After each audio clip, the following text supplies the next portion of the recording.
If some other nation were funding us and arming civilians to create illegal settlements inside Israel, the United States would immediately label them as terrorists and decide to bomb the nation funding it. But because it's the Israeli government, the United States has done nothing but continually fund the Israeli government and the illegal settlements that is continually being created.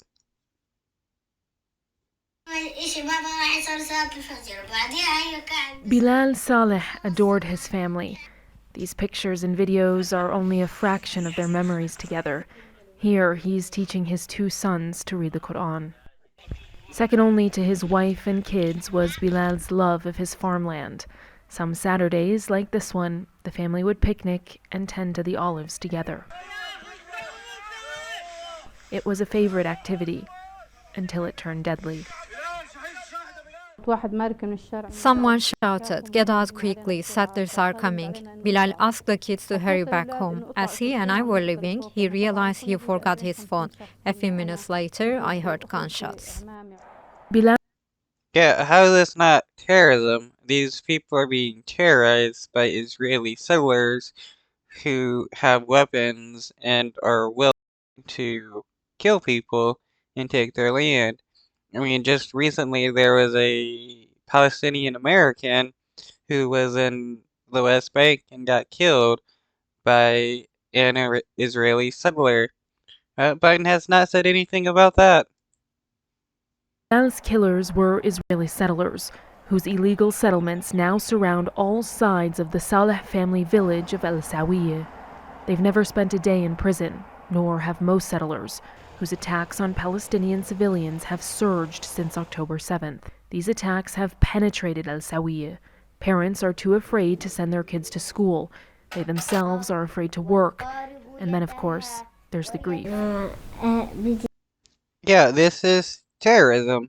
These people are afraid to work and send their kids to school because they're afraid their kids or themselves are going to be killed by an Israeli settler. That is terrorism.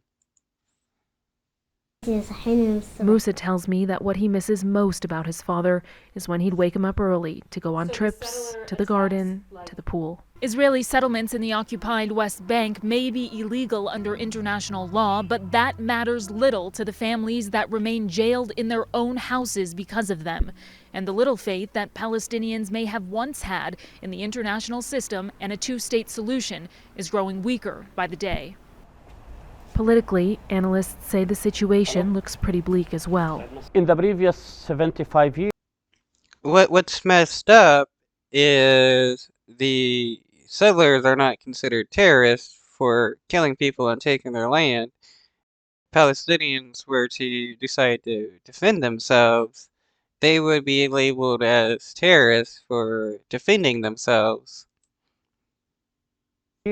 settlers were illegal according to the international law. Even inside the Israeli political scene, they were part of the opposition. But with this right-wing government, including Smotrich and Ben Gvir in it, the settlers became part of the decision makers. Even they became the real decision makers inside the Israeli political scene. Despite the gravity of their loss, the Saleh family says they are here to stay, on the land their father loved, on the land that was his graveyard.